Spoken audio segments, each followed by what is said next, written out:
नमस्तेय ब्रह्मचर्य परिग्रहाय मः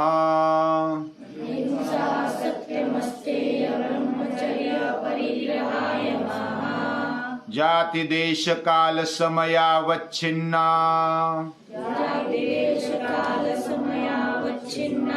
सार्वभौमा महाव्रतम्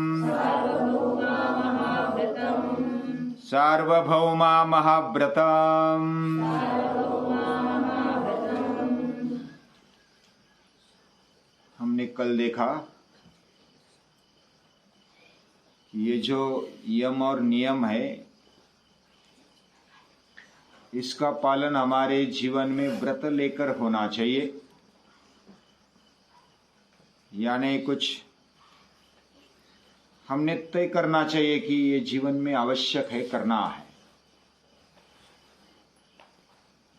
तो समस्या आने पर भी हम रुके नहीं।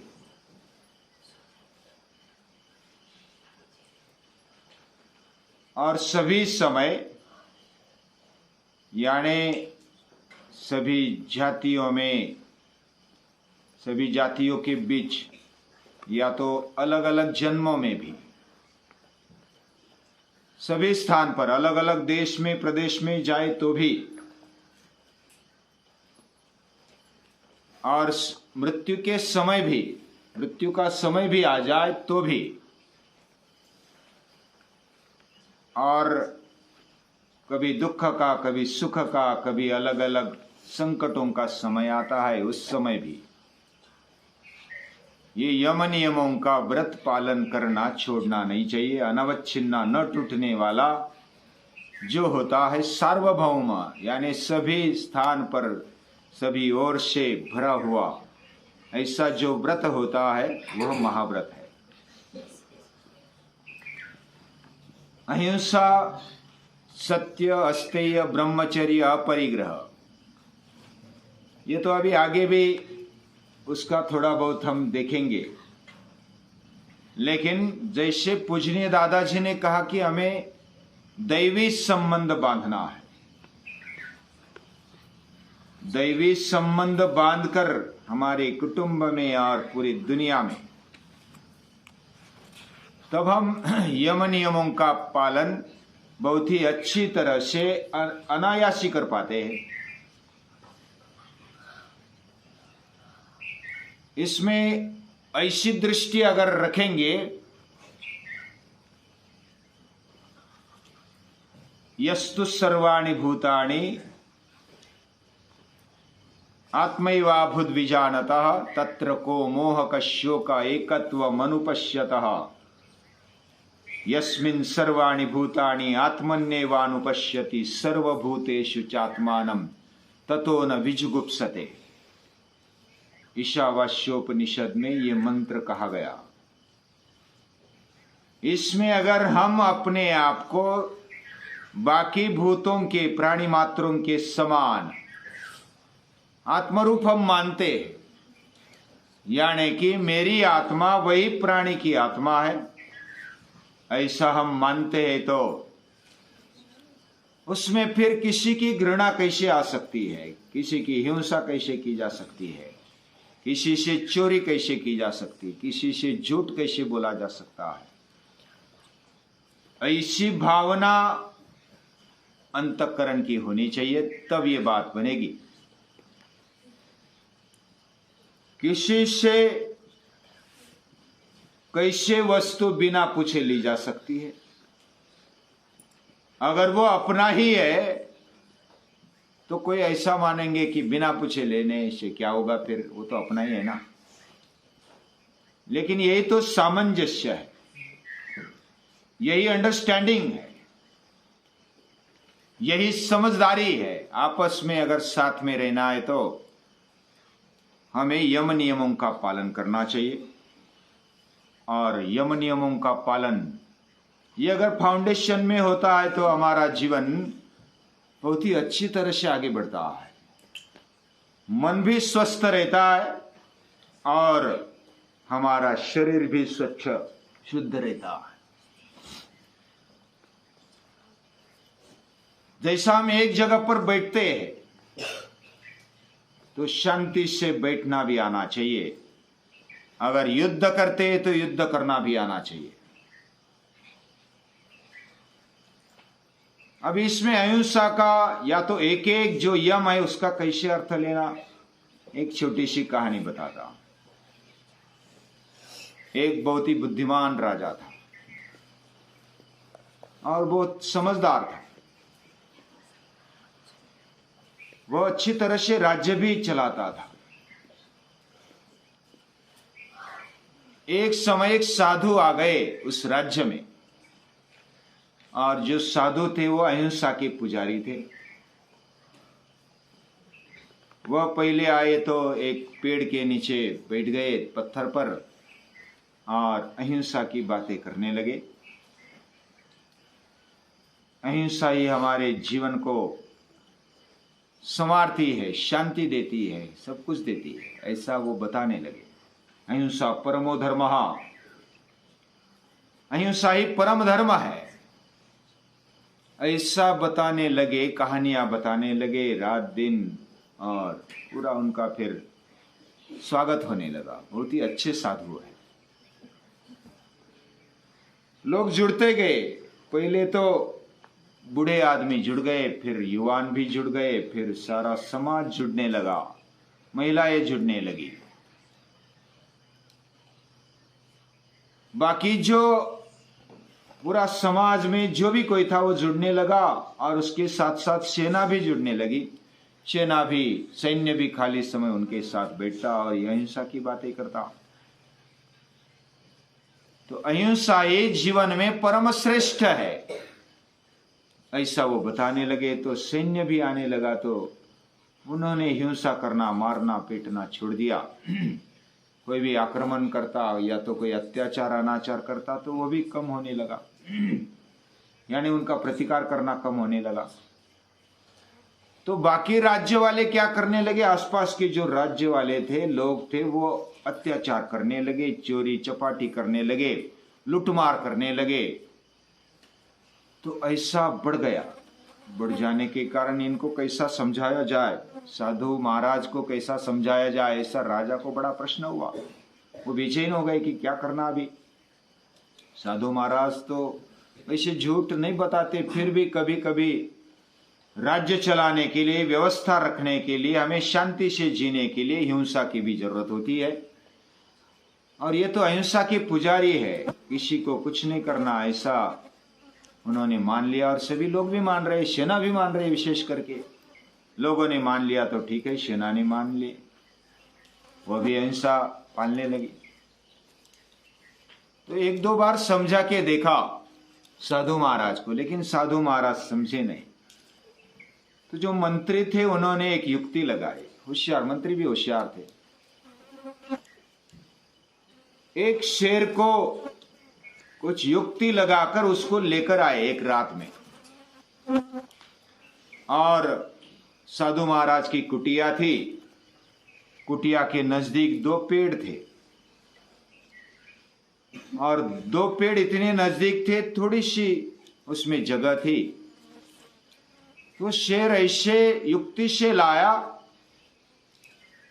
और सुबह सुबह उसको भोर में उसको उधर लेकर आए, और उसमें से पूंछ निकाल कर राजा ने पकड़ ली। उस पूंछ को दोनों पेड़ के बीच में से पूंछ बराबर आइडिया से ला दिया, और उसको पूंछ को पकड़ लिया।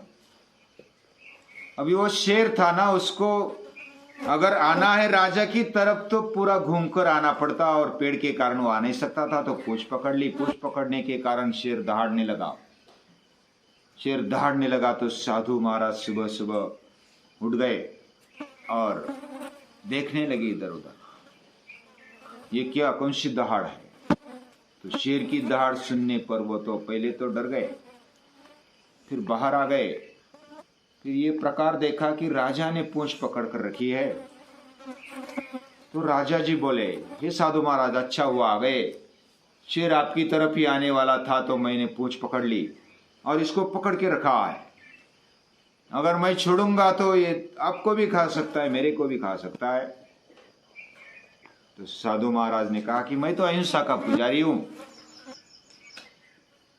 तो इसको मैं कैसे मार सकता हूं? अभी इधर तो कोई नहीं ना, इधर कोई नहीं, आप मेरी तलवार ले लो पीछे से और मार दो इसको। तो साधु महाराज बोले नहीं नहीं, ऐसे कैसे हो सकता है, मैं जीवन भर हिंसा की पूजा की, इसको नहीं मार सकता मैं। तो राजा बोले कि ठीक है मत मारो, लेकिन थोड़ी देर ऐसा करो, मैं मारता हूं, आप पूंछ पकड़ के रखो। तो साधु महाराज मान गए, ठीक है मैं पूंछ पकड़ता हूं। तो वो पूंछ पकड़ने गए और राजा ने पूंछ छोड़कर उसके हाथ में दे दी, साधु महाराज के हाथ में। साधु महाराज ने पूंछ पकड़ ली और बड़ी पकड़ के रखना, मैं मारने आता हूं तब तक। और राजा जी बैठ गए कुटी में जाकर, कुटी में जाकर बैठ गए। उनकी जो शेर की जो ताकत थी ना वो ज्यादा थी, साधु महाराज इतने ताकतवर नहीं थे। उनकी पूंछ फिसलने लगे हाथ से, वो खींचता तो पूंछ छूटती जाती। अभी साधु महाराज बोले कि ये राजा जी आप मारने वाले थे, क्यों नहीं मार रहे?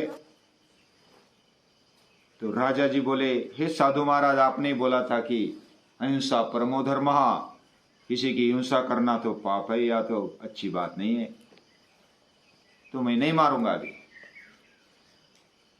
तो राजा जी ऐसे बोले तो साधु महाराज फिर डर गए, अभी ये छोड़ूंगा तो ये तो राजा तो कुटी में बैठ गए और वो छूटेगा तो किसको पकड़ेगा? तो मुझे ही पकड़ेगा। जब ऐसी बात आ गई तो वो फिर थोड़े चिढ़ गए और बोले कि राजा जी मैं अभी विनती करता हूं, इसको मारो। तो राजा जी ने कहा कि मैं यही कहता था आपको, जब आप पर बात आ पड़ी तो अभी आप बोल रहे कि हिंसा करो, अभी कैसी हिंसा मैं कर सकता हूं? आपने बोला है, संदेशा दिया है, हिंसा नहीं करनी चाहिए, तो अभी मान तो जाओ हिंसा भी जरूरत होती है। जब किसी सुरक्षा की, अपने सुरक्षा की बात आ पड़ी तो कोई ऐसा आतंकवादी है तो जालिम हिंसा करने वाला है बिना कारण की, उसको तो मार ही देना चाहिए। तो इस प्रकार मान जाओ फिर मैं मारूंगा। तो साधु बोले कि हाँ मैं आज समझ गया, मैं आज तक जो बोलता था कि अहिंसा परमो धर्म, अहिंसा ही परम धर्म है, मैं नहीं मार सकता, लेकिन अभी जरूरत पड़ी है, या तो मुझे समझ में आ गया है कि हिंसा भी आवश्यक होती है। तो फिर उधर सैनिक छिपे थे, वो आ गए तलवार लेकर और मार दिया शेर को। यानी हमारे जीवन में जब सुरक्षा की जरूरत है, देश की सुरक्षा की जरूरत है, तो आतंक का भी सामना करने आना चाहिए। हमारा जीवन ऐसा पुष्ट होना चाहिए, अहिंसा में संतुलन। जैसे हिंसा नहीं होनी चाहिए ऐसा जब हम सोचते हैं, तो हिंसा जब आवश्यक है तब होनी भी चाहिए। जब हम ऐसा मानते हैं, यानी दैवी दृष्टि से पूरे दुनिया को मानते हैं, हमारे जीवन को मानते हैं, फिर भी कोई अगर ज्यादा परेशान या तो हिंसा पर तुल जाता है या तो आतंकी बन जाता है और बिना सोचे समझे वो मारने लगता है, या तो कोई पशु ऐसा है कि जो बिना कारण की हिंसा करता है, तो उसको मारना चाहिए। जैसे कुत्ता पागल हो गया तो उसको मारते हैं, क्योंकि वो किसी को भी काट सकता है और काटने पर मर सकता है आदमी। हमारी सुरक्षा के लिए ये बात आवश्यक है। अहिंसा का दूसरी तरफ से अर्थ यह है, जैसा अहिंसा हम मन में लाते हैं, अहिंसा होनी चाहिए, लेकिन जब हम दूसरी तरफ से सोचते हैं तो पहले प्यार करना सीखो। सच्चा प्यार अगर हम करते हैं तो अहिंसा आ जाती है। जैसे पहले पूजनीय दादाजी ने कहा था, वो हमने देखा कि सभी को डिवाइन ब्रदरहुड में बांध दो, यानी सच्चा भाई बहन का नाता खड़ा कर दो, तो अहिंसा अपने आप आने लगती है। तो ये प्रेम के कारण, निस्वार्थ प्रेम के कारण अहिंसा आने लगती है।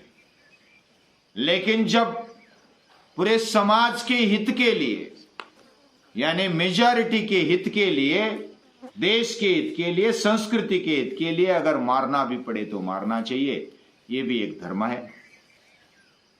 और वही अहिंसा का पालन हो। वैसे अगर विचार किया जाए तो कोई भी आदमी बिना हिंसा के जी नहीं सकता है। समझो कि जो जैन धर्म में मास्क पहनाते हैं, बहुत सारे पहनते हैं, साधु तो पहनते हैं।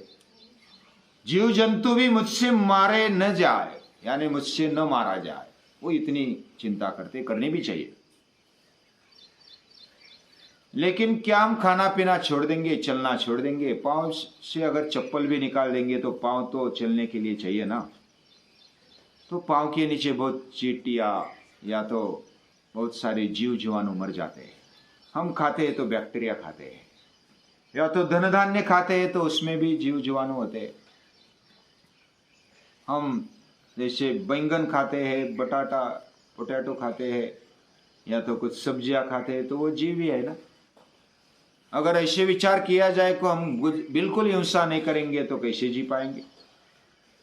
हमारे जीवन के लिए कोई बलिदान दे देते हैं। सृष्टि में बहुत सारे बैक्टीरिया है, बहुत सारे जीव जीवाणु हैं। किसान तो बहुत सारी, अभी आज के काल में तो दवाइयाँ छिड़कती है। हाँ, दवाइयाँ इतनी सारी छिड़कना अच्छी बात नहीं है।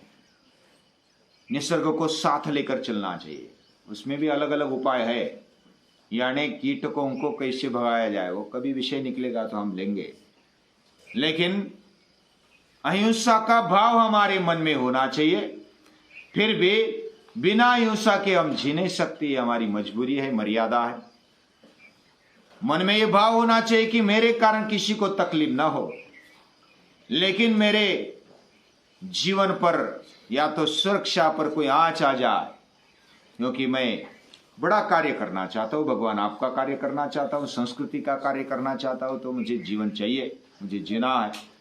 और जीने के लिए मुझे और मेरे समूह को, मेरे कुटुंब को, मेरे देश को जीना है, और पूरी दुनिया के मानव मात्र को जीना है। तो कुछ ऐसा संतुलन साधना पड़ेगा कि जिससे हमारा जीवन सुखकर हो जाए, निर्भय बन जाए, आनंदी बन जाए। ऐसा जीने के लिए भी हमें ताकतवान होना जरूरी है।